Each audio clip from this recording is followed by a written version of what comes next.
야고보서의 주제는 행함이 있는 믿음이 진짜인 믿음이다라는 그런 주제를 갖고 있죠. 그래서 야고보서는요, 믿음과 삶을 따로 분리하지를 않습니다. 그래서 우리가 삶 가운데 이 믿음이 있다. 그런데 삶은 따로다. 이거는 아니고요. 우리가 믿음대로 삶을 살아가는 것이 진짜 믿음인 것을 말씀을 하고 있는데, 근데 특별히 야고보서에서는 이게 두 가지 우리의 삶의 영역에서 관심을 갖고 있는데, 하나는 무엇이냐? 우리의 언어 생활입니다. 말입니다. 어떻게 말을 하느냐에 따라서 상대방에게 상처를 줄 수도 있고 아픔을 줄 수도 있고 아니면 회복되는 삶을 허락해 줄 수도 있다라는 거예요. 또 하나는요, 물질입니다. 우리가 인생을 살아가면서 인생을 계획을 세우잖아요. 그런데 내 주관대로 계획을 세우느냐 아니면 하나님과 함께 믿음으로 나아가느냐, 이 부분이 중요합니다. 그래서 우리가 지난 몇 시간을 통해서요, 형제들을 비난하고 판단하는 것, 이게 정말 큰 죄악이다라는 것을 살펴보았죠. 그리고 하나님 없이 인생을 내 마음대로 계획하는 것, 이것도 얼마나 어리석은지 우리가 살펴보았습니다. 물론 이 말씀에 나온 대로 내가 어느 도시에 가서 1년 동안 머물며 장사를 해서 이익을 얻는 것, 이거는 뭐 결코 나쁜 행동이 아니죠. 정당한 것이죠. 그런데 문제는 무엇이냐? 그 인생의 계획 가운데 하나님을 빼버린 게 문제라는 것이에요. 오늘 본문은요, 이 농사를 배경으로 삼고 있습니다. 농사를 배경으로 삼고 있는데, 농사를 잘 지어서 부자가 되는 것, 이걸 나쁘다고 이야기하는 게 아니라 부정한 방법으로 재물을 쌓아서 자기 인생을 쾌락만 추구하는 그 어리석은 것에 대해서 말씀을 하고 있는데, 문제는 중심에 늘 하나님이 있느냐 없느냐, 그것이 문제이고요. 정당한 방법으로 얻는 부이냐 아니면 잘못된 방향으로 얻는 부이냐, 이거에 대한 문제를 말씀을 하고 있다라는 거예요. 우리 그리스도인들은 하나님의 섭리를 믿는 사람들입니다. 그래서 우리의 삶을 하나님께 맡긴다라고 이야기를 하죠. 근데 우리가 이렇게 이야기는 하지만 실제 삶에 있어서 내 삶을 하나님께 맡기지 못하고요, 내 방법, 내 노력, 내 열심으로 내 인생을 추구하는 그런 모습들이 많다라는 거예요. 근데 성경은 이게 지혜로운 삶 같지만 결코 지혜로운 삶이 아니다, 어리석은 인생이다라고 말씀을 하고 있습니다. 저는 오늘 이 말씀의 제목을 물질로 고민하는 자에게라고 정해봤어요. 우리 성도님들 중에 이 말씀의 제목이 이상하다라고 생각하실 분도 있을지도 모르겠습니다. 오늘 성경을 보니까 이 본문의 제목을 뭐라고 지었냐면은 부한 자에게 주는 경고다라고 나와 있죠. 그래서 나는 부한 자도 아닌데 이게 왜 나한테 경고가 되는 말씀이야 라고 생각하실 수도 있는데, 일단 야고보는요, 이 야고보 서신을 흩어져 있는 12지파의 모든 성도에게 이 서신을 보낸 거예요. 그렇기 때문에 이 말씀은요, 12지파 모든 성도들, 곧 오늘 우리에게도요, 해당되는 말씀이라는 것입니다. 곧 믿음 생활을 하면서 부자이거나 아니면 내가 부자가 되기를 바라는 모든 사람들에게요, 이 똑같은 이 고민이 되는 이 말씀을 가지고 오늘 야고보는 말씀을 전하고 있는데, 예수님께서 마태복음 6장 24절에서 뭐라고 이야기를 해주셨냐면 이렇게 말씀을 하셨어요. 한 사람이 두 주인을 섬기지 못할 것이니 혹 이를 미워하고 저를 사랑하거나 혹 이를 중히 여기고 저를 경히 여김이라. 너희가 하나님과 재물을 겸하여 섬기지 못하느니라. 아멘. 여기에서 이 마지막 부분, 너희가 하나님과 재물을 겸하여 섬기지 못한다라는 부분을 헬라어 성경으로 보면은요, 이렇게 기록되어 있습니다. 우 디나스테 테오 도레우 에인 카이 맘모나. 제가 마지막 저 빨간 표시한 맘모나라는 그 부분이 있죠. 우리 성도님들 맘몬 들어보셨죠? 맘몬. 맘몬이 뭐냐면 물질. 그래서 맘모니즘, 물질을 숭배하는 사상을 이 맘몬 사상, 맘몬 숭배 사상이다라고 이야기합니다. 근데 예수님은요, 지금 우리가 하나님을 믿고 하나님을 섬김에 있어서 가장 대적이 되는 라이벌에 대해서 이야기하고 있는데, 그게 바로 무엇이냐? 맘몬이다라고 이야기를 합니다. 그래서 우리가 하나님을 섬길 때 맘몬과 동시에 하나님을 섬길 수 없음을 말씀을 하셨다라는 거예요. 그렇기 때문에 우리가 신앙생활할 때요, 이 바른 물질관이 정말로 중요하다라는 겁니다. 그래서 저는 오늘 말씀을 준비하면서 우리 성도님들의 올바른 물질관, 성도의 올바른 물질관이 무엇인가, 이 부분도 우리가 신앙생활함에 있어서 정말로 중요하기 때문에 이 부분도 함께 말씀을 드리려고 하는데, 우리가 이 물질 이야기하면 이거 상당히 예민한 부분이잖아요. 그래서 쉽지 않습니다. 그래서 저도 말씀을 준비하면서 이거 참 어렵다라는 생각을 했는데, 이거 많은 이 목사님들이요, 이 예민한 부분은 그냥 유월해요. 뛰어넘어가요. 그렇지만 이거는요, 이 올바른 방법이 아닙니다.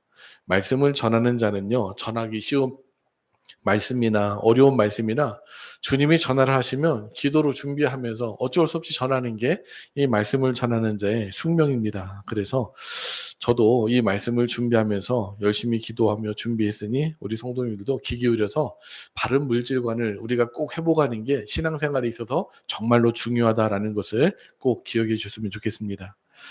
말씀을 들어가기 전에 제가 질문을 한번 해볼게요. 혹시 우리 성도님들 중에 나는 돈이 싫어요 하시는 분 계신가요? 예, 없으시죠. 다 돈 좋으시죠. 네. 이런 재미난 이야기가 있더라고요. 성공한 남자가 누구냐? 성공한 남자가 누굴까요? 자기 부인이 쓰는 돈보다 많이 버는 사람이 성공한 남자래요. 예, 부인이 아무리 돈을 많이 써도 그거보다 조금만 더 벌면 성공한 남자래요. 그럼 성공한 아내는 누구일까요? 그런 남자를 붙잡은 사람이 성공한 여자래요. 그러니까 내가 쓰는 것보다 많이 벌어온 남자, 그 남자를 만난 게 성공한 여자라고 합니다.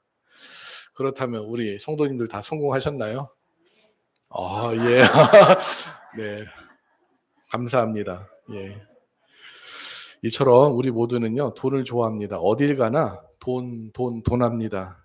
어떤 분은 잠을 자다가도 내 돈! 하고 하면서 이렇게 막 잠꼬대를 한다고 하시는데, 우리가 돈 때문에 싸우고 돈 때문에 죽고 또 돈 때문에 사람을 죽여요. 부부싸움 원인 중에 가장 제일이 돈이라고 합니다. 모든 사람의 최고의 관심사와 중심에는요, 항상 돈이 있어요. 그런데 이 성경에는요, 이 돈에 대한 경고가 참 많이 등장을 합니다. 우리가 살펴보니 야고보서 말씀에도요, 이 돈에 대한 경고가 계속 등장을 하고 있죠. 그렇다면 우리가 신앙생활을 함에 있어서 이 돈에 대한 경고가 많기 때문에 돈을 떠나서 살 수 있을까요? 또 그거는 불가능합니다. 이 신앙생활도요, 이 돈과 관련이 깊어요. 어느 성서학자가 예수님의 말씀을 연구를 해보았는데, 예수님 말씀의 3분의 1이 돈에 대한 말씀이다라는 그런 이야기를 했습니다. 또 어떤 성서학자는요, 예수님이 기도에 대한 말씀을 많이 하셨는데 기도에 대한 말씀보다 2배가 되는 게 바로 돈에 대한 말씀이다, 이런 연구 결과를 내기도 했습니다. 예수님께서 사역을 처음 시작하실 때 사단이 예수님께 찾아와서 예수님을 유혹했던 게 뭐예요? 처음에는 먹는 거, 두 번째는 명예, 세 번째는 돈에 대한 문제잖아요. 그러니까 예수님도 사역을 시작하실 때 사단에게 시험 받으셨던 문제가 바로 이 물질에 대한 문제였다는 겁니다. 그래서요, 이 돈이라는 거, 이 만몬이라는 것이 결코 우리 인생에 있어서 만만한 존재가 아니라는 거예요. 그래서 우리 믿음의 성도는요, 절대로 이 돈을 과소평가해서는 안 된다라는 겁니다. 돈은요, 능력이 있고요. 돈은 결코 우리에게 호락호락하지 않다라는 겁니다. 그런데 많은 사람들이 이 부를 얻고자 노력을 애쓰지만 다 우리 돈 벌기 위해서 노력을 하잖아요. 그런데 이 부의 위험에 대해서는 너무 경계가 느슨하다라는 거예요. 힘이 있고 능력이 있을수록 조심히 잘 다뤄야 되는데, 돈이 힘이 있고 능력을 갖고 있기 때문에 우리가 돈의 노예가 되면요, 돈의 횡포 때문에, 돈의 폭력성 때문에 우리는 자유로운 인생을 살아갈 수가 없다라는 겁니다. 물질의 위험은요, 이 부자이거나 부자가 되고 싶은 모든 사람들에게 똑같이 적용이 되는 사항이라는 겁니다. 앞에서 예수님은 우리가 하나님과 물질을 동시에 섬길 수 없다라고 하셨죠. 그러니까 예수님이 보시기에도요, 세상에는 두 종류의 신이 있는 거예요. 우리가 진짜 섬겨야 될 하나님, 그리고 그 대적자 만몬, 이 물질이 또한 신앙의 대상이 될 수 있다는 겁니다. 그러니까 예수님도요, 사람들에게 돈이, 신적 힘이 있다는 것을 인정하면서 말씀을 해주셨다는 겁니다. 그래서 오늘 말씀은 부한 사람만 들어야 될 말씀이 아니라 부하길 원하는 모든 사람들이 함께 들어야 될 말씀이라는 거예요. 그래서 저는 오늘 말씀을 어디서부터 출발을 하면 좋을까라고 생각을 하면서 고민을 많이 했는데, 원래는 에덴 동산, 모든 것이 충족되어 있는 에덴 동산에서 출발하면 좋을 텐데 거기서부터 말씀을 드리면 너무 시간이 길어질 것 같아 가지고요. 이 믿음의 조상 아브라함부터 말씀을 한번 출발해 보려고 합니다. 창세기 11장에 보면은요. 제2의 선악과 사건인 바벨탑 사건이 등장을 하죠. 인간의 교만에 대한 상징적인 행위입니다. 이렇게 인간이요. 하나님과 겨루어 맞서려고 하자 하나님은 인간의 언어를 흩으셨잖아요. 바로 그 다음에 등장한 인물이 바로 누구냐? 아브라함입니다. 하나님은요, 아브라함을 선택하셔서 하나님의 나라를 이루기를 원하셨다라는 거예요. 그래서 아브라함에게 세 가지 약속을 하셨습니다. 그 첫 번째가 무엇이냐면은 땅입니다. 그리고 두 번째가 무엇이냐면은 후손입니다. 그리고 세 번째가 무엇이냐면 복이에요. 창세기 12장 1절 2절 말씀 우리 한 절씩 교독하겠습니다. 여호와께서 아브라함에게 이르시되 너는 너의 고향과 친척과 아버지 집을 떠나 내가 내게 보여줄 땅으로 가라.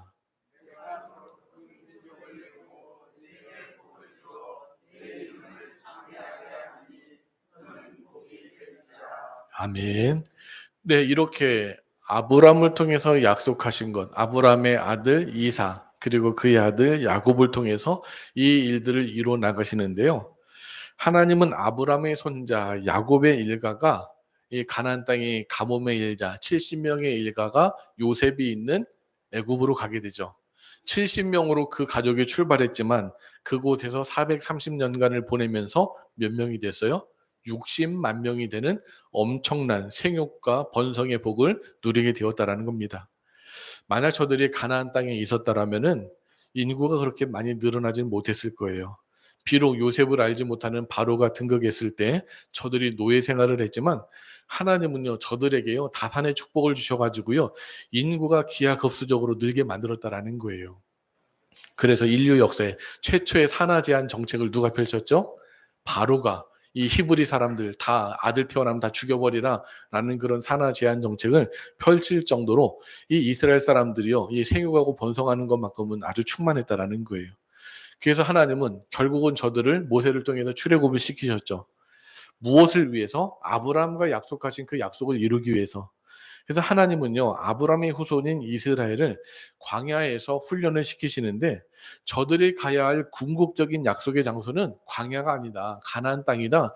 하나님이 약속하신 그 땅이다라는 것을 알려주셨어요. 하나님은 이스라엘이 아브라함에게 약속하셨던 그 가나안 땅에서 하나님의 나라를 세우기를 원하셨다는 겁니다. 그래서 하나님은 이 이스라엘과 언약을 맺으시는데 출애굽기 19장 5절 6절 말씀 우리 한 절씩 읽겠습니다. 세계가 다 내게 속하였나니 너희가 내 말을 잘 듣고 내 언약을 지키면 너희는 모든 민족 중에서 내 소유가 되겠고.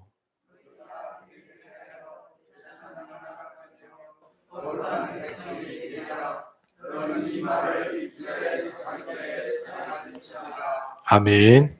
네, 하나님은 아브라함과 언약을 맺으신 것처럼 지금 이스라엘과 언약을 맺으시는데 저들을 하나님의 소유로 삼으시고 하나님 백성을 삼으시고 제사장 나라가 되게 하시겠다라고 이렇게 말씀하시면서 너희는 거룩한 백성이 되라라는 명령을 하셨어요. 이것은 하나님께서 이 아브라함의 후손인 이스라엘 자손을 통하여서 하나님 왕국을 세움으로 너희가 제사장 나라가 되어서 세상 모든 사람들에게 나의 증인이 되는 삶을 살아라라고 하셨던 거예요.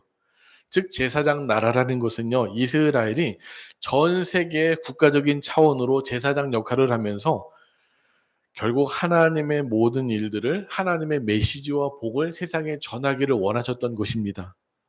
그래서 하나님은 이 여호수아와 갈렙을 통해서요. 출애굽한 이스라엘 2세들 그 2세들과 함께 가나안 땅에 들어가게 되잖아요. 그리고 그곳을 점령해서 이스라엘을 세우게 되는데 여호수아가 가나안 땅을 정착하고 정복한 다음에 가장 먼저 한 일이 무엇이냐면은 이 12지파에게 땅을 분배한 일이었습니다. 그리고 저들에게 이 가나안 땅에서 모든 이스라엘 백성들이 잘 살 수 있는 방법을 하나 하나님께서 제시를 해주셨는데 그 방법이 무엇이냐? 바로 신년이라는 제도였습니다. 신년 제도는요 이스라엘 공동체 내에서 이 공정성, 사회정의, 장기적인 경제적 불평등을 방지하기 위한 하나님께서 사회 경제적인 규범을 만드신 거예요.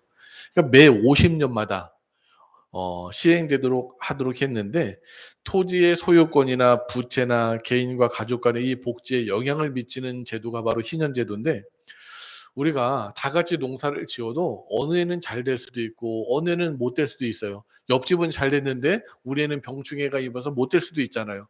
그러면 빚을 지게 됩니다. 그래 가지고 빚을 많이 지게 되면 어쩔 수 없이 땅을 팔아야 되잖아요.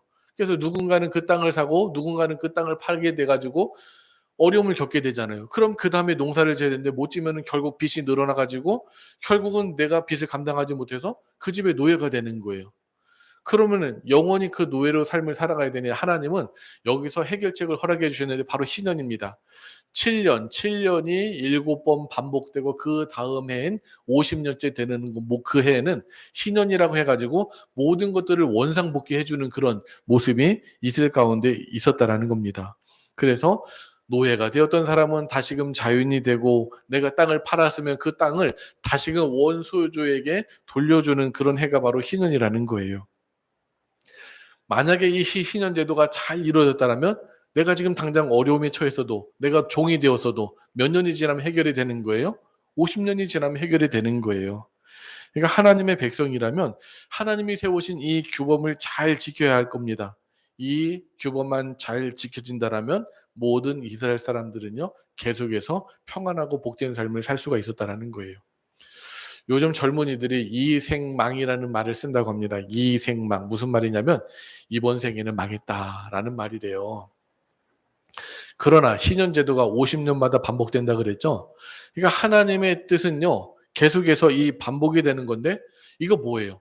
희망이 있다라는 거죠. 내 아버지가 노예가 됐어요. 그런데 50년이 되면은 나는 다시금 자유인이 될 수 있는 거예요. 자식들은. 이런 희망이 있다라는 거예요. 그러니까 하나님은 이런 희망을 이스라엘 가운데 제도 가운데 허락해 주었다라는 거예요. 그러니까 하나님의 뜻은 무엇이냐? 하나님을 왕으로 세우는 하나님의 세상에서는요. 모든 이스라엘 백성들이 잘 살기를 원하셨다라는 겁니다. 그런데 성경에 보면은 누가 희년을 지켰다라는 내용을 단 한 군데도 찾아볼 수가 없어요. 아무리 제가 눈을 씻고 찾아보아도요. 누군가 희년을 지켰다라는 그 내용을 찾아볼 수가 없습니다. 이게 우리에게 이야기하는 게 무엇일까요?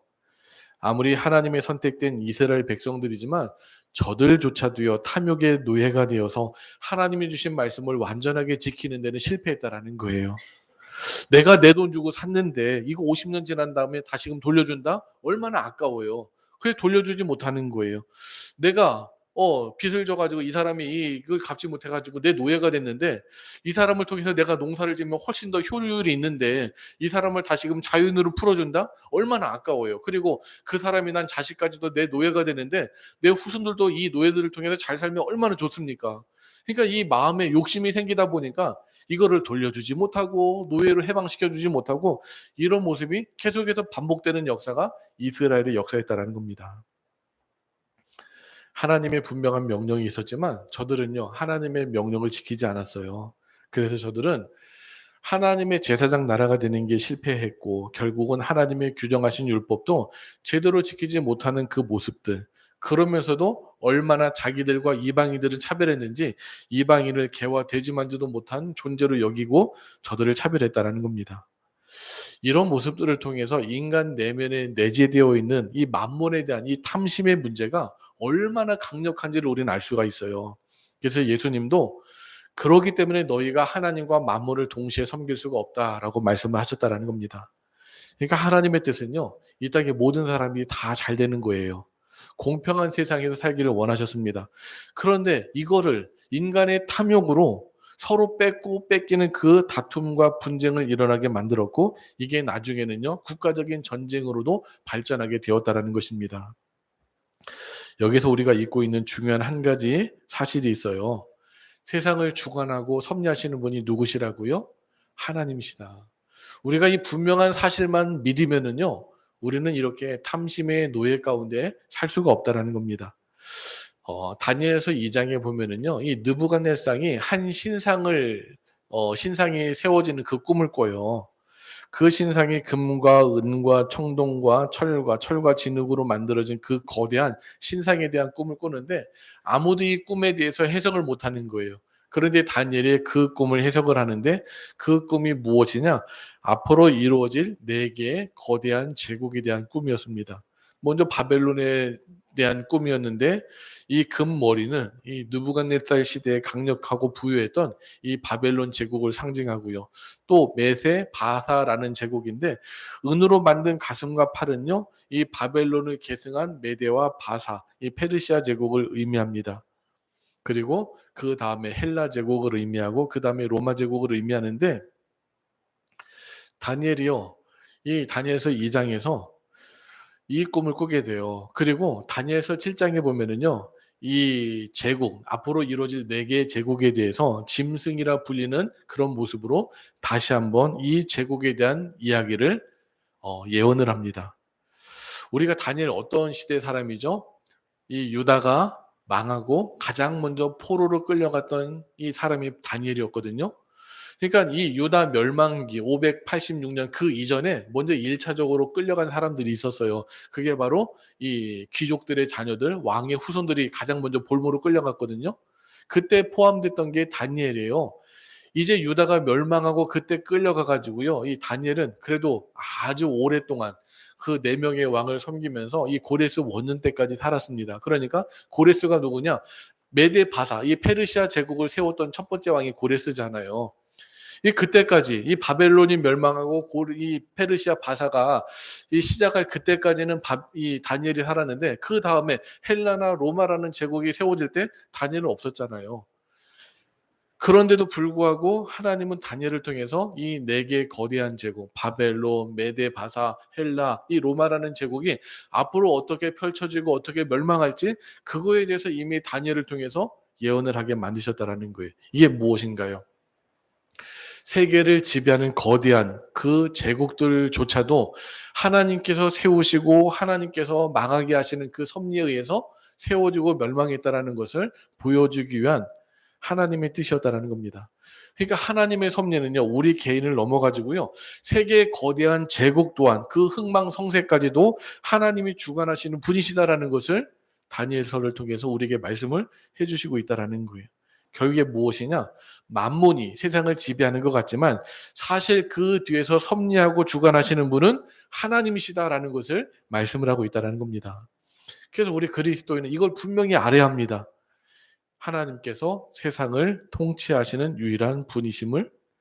그래서 성도는요, 하나님의 이 통치 주권을 인정해야 한다라는 겁니다.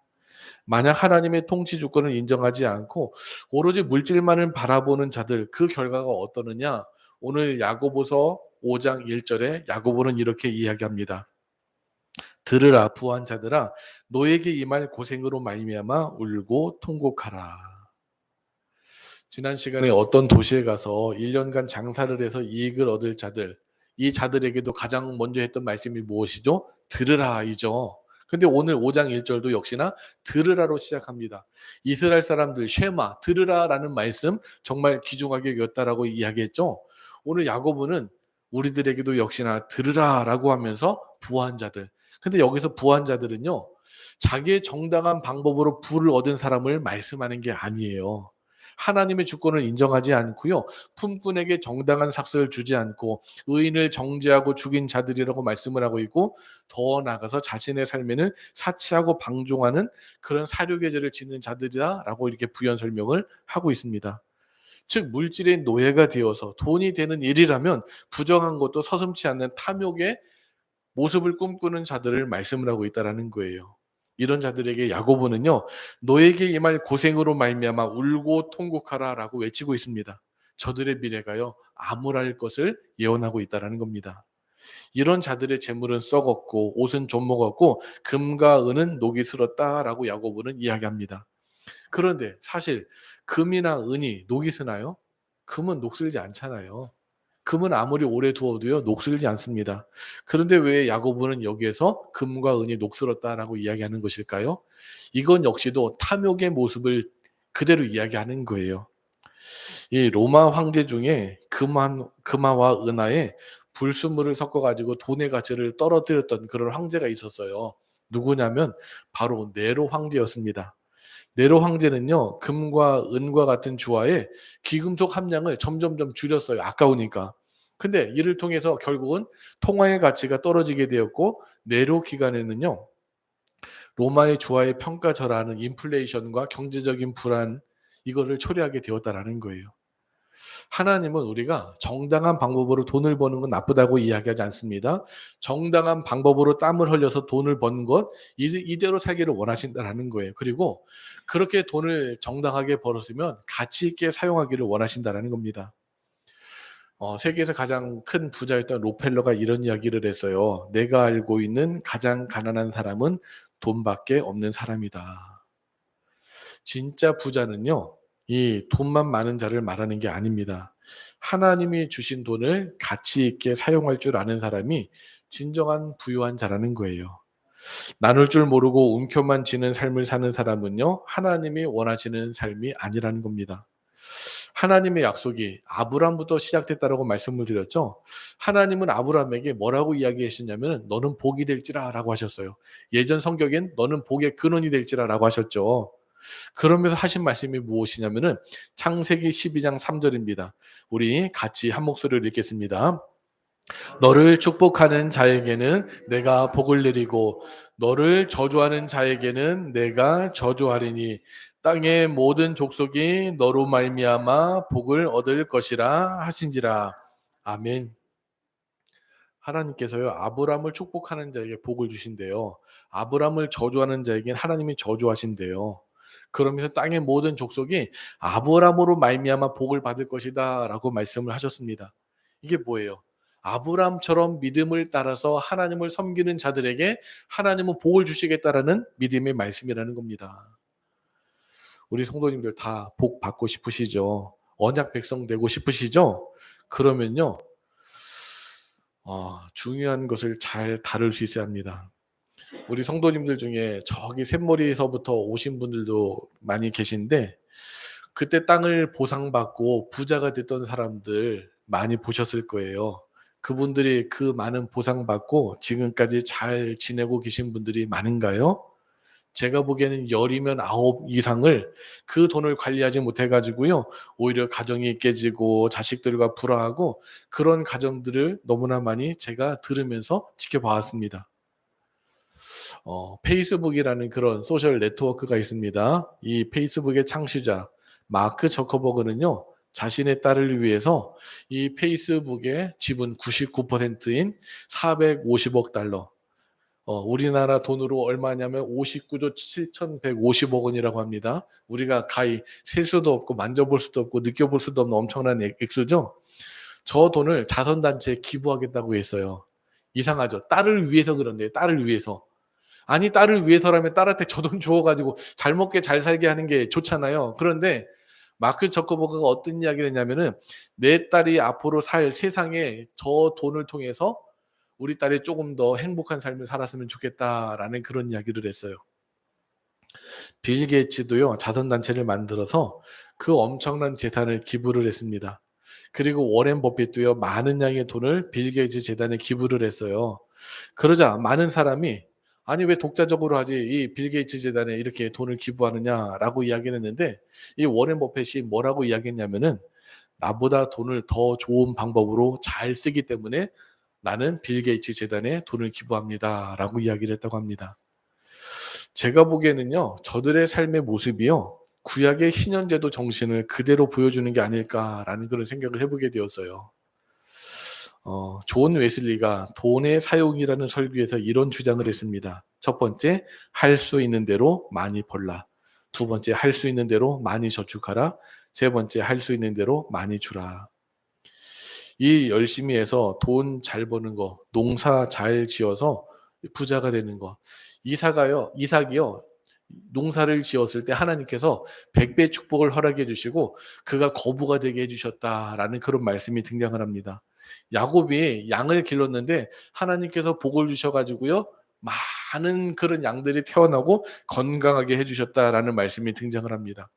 일 열심히 해서 우리가 수익을 얻는 건 결코 나쁜 게 아닙니다. 그런데 그렇게 해서 수익을 얻었으면 그걸 나 자신의 쾌락을 위해서 사용하지 말고 감사하고 나눔의 삶을 사는 것이 하나님이 원하시는 삶이라는 거예요.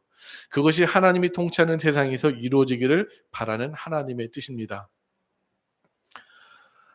어 우리 8월 달 훈련이라는 주제를 가지고 우리가 이 빌립보서 성경을 쓰잖아요. 가장 먼저 우리 변화본 장로님이 제출을 해 주셨어요. 제출을 해 주셨는데 제가 이렇게 한번 이렇게 훑어보니까 저 인제 어려운 나라의 한 가정을 위해서 10년에서 12년간 이렇게 매달 어느 정도 이렇게 지원을 해 주셨다. 열심히 일해서 돈 번 것 그 가정을 위해서 이렇게 작은 물질이지만 이렇게 제공을 했다. 근데 그게 20명의 사람이 살 수 있는 엄청난 돈이다라는 그 부분을 제가 이렇게 막 이렇게 지나가면서 이렇게 한번 훑어봤는데 이게 얼마나 좋은 모습이에요. 우리는요, 정말로 우리 자식을 위해서라면은 자식에게 많은 재산을 물려주는 것보다 바른 신앙관, 바른 세계관, 바른 물질관을 갖게 해주는 게 먼저 더 중요하다라는 것을 성경은 말씀을 하고 있습니다. 그렇기 때문에 우리는 만몬의 노예가 되어서는 안 된다라는 거예요. 하나님이 주신 복을 누리고요. 그거를 통해서 하나님의 뜻을 이루어 나갈 수 있는 하나님의 자녀들이 되어야 할 줄로 믿습니다. 우리는요, 잘못된 부요함의 축으로 우리에게 임할 고생으로 나중에 울고 통곡할 자가 되지 말아야 한다라는 겁니다. 죽어라 열심히 벌었는데 이것 때문에 내가 울고 통곡하는 인생을 살면 안 되잖아요. 저는 존 웨슬리가 말하는 돈을 사용하는 4가지 규칙을 말씀을 드리면서 오늘 말씀을 마무리하도록 하겠습니다. 첫 번째, 나는 지금 이 돈의 소유자로서가 아니라 청직의 신분에 맞게 사용하는가. 결국은 하나님께서 우리에게 주신 것 우리는 잠시 사용했다가 또 돌려드릴 수밖에 없는 겁니다. 두 번째, 성경에 이렇게 사용하는 것을 인정하는 말씀이 있는가? 과연 성서적으로 우리가 물질을 사용하는가? 세 번째, 이렇게 사용하는 것이 하나님께 바치는 희생제물이 되는가? 그리고 네 번째, 이렇게 사용함으로 의인이 부활하는 날에 영원한 상급을 받을 수 있는가? 존 웨슬리가 물질을 사용하는 4가지 이 방법 우리가 다시 한번 생각해 보시면서 이 만몬 결코 우리에게 만만한 상대가 아닙니다. 그래서 기도가 필요하고 말씀이 필요합니다. 이거 하나만 우리가 꼭 기억하시면 우린 됩니다. 내가 아무리 날고 긴다 할지라도요. 세상을 섭리하고 통치하시는 분은 하나님이시다. 이 사실만 우리가 꼭 기억한다라면 우리는 하나님의 지배를 받을 수 있고 물질의 지배를 받지 않게 될 수 있다라는 겁니다. 그래서 만몬의 미혹에 넘어가지 마시고 지배에 당하지 마시고요. 지혜로운 삶을 잘 사셔가지고요. 하나님의 영광으로 귀하게 쓰임 받을 수 있는 우리 믿음의 성도님들 되시기를 주님의 이름으로 간절히 축원합니다.